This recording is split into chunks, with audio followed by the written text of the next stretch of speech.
In my essay Strange Bedfellows, Crisis and Opportunity in ASEAN, where I reviewed ASEAN's response to COVID-19, I felt that the regional bloc had done fairly well in the early responses.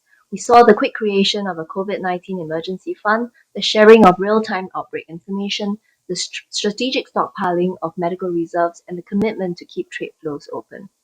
But over time, the regional momentum was lost as countries battled different waves of the pandemic. Delta and Omicron outbreaks came in succession, affecting some at different speeds of transmission and casualty rates. As 2021 wore on, ASEAN's race to vaccinate its population of 670 million intensified. In the beginning, most Southeast Asian countries were offered the use of non-mRNA vaccines for their populations.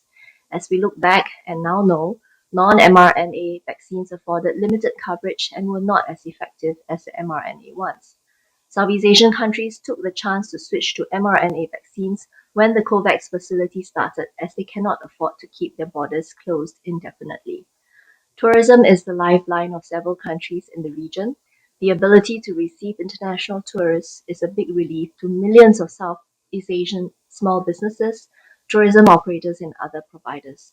What ASEAN pledged but failed to do was the setup of a regional travel corridor, again due to the different paces of the outbreak, but also an inability to harmonize different travel requirements. Example, vaccine certs, travel procedures, social tracing, which differed country to country.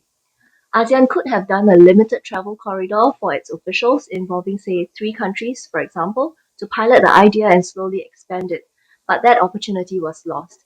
By early 2022, regional countries threw caution to the wind and opened up unilaterally. ASEAN faced another set of troubles with the 1st February 2021 Myanmar coup that saw the elected government unseated and deposed. ASEAN floundered. Its initial responses were somewhat wanting, but it picked up later in April with a meeting among leaders that produced a five-point consensus. The Myanmar crisis is one of ASEAN's hardest tests to date. A year later, the world was thrown into turmoil with Russia's invasion of Ukraine, which triggered a crisis of rising energy and food prices, something that this region is very sensitive to. Again, ASEAN's responses to the invasion was insipid, to say the least. It was not an event that most countries wanted to comment on. Here, we ended up with countries on a spectrum of responses, ranging from Myanmar junta's full-on support to Singapore's unilateral sanctions. Were there opportunities amidst the multiple crises of the last 2 years that ASEAN took or missed? Economically, I can see more hits than misses in terms of ASEAN really ramping up digitalization work plans, implementation of RCEP, the facilitation of ASEAN single window. Another missed opportunity that many Southeast Asian countries did not take was to recover more sustainably by using their stimulus budgets to integrate climate plans. Politically, there were more misses than hits. ASEAN's lack of consensus in handling the Myanmar crisis is one.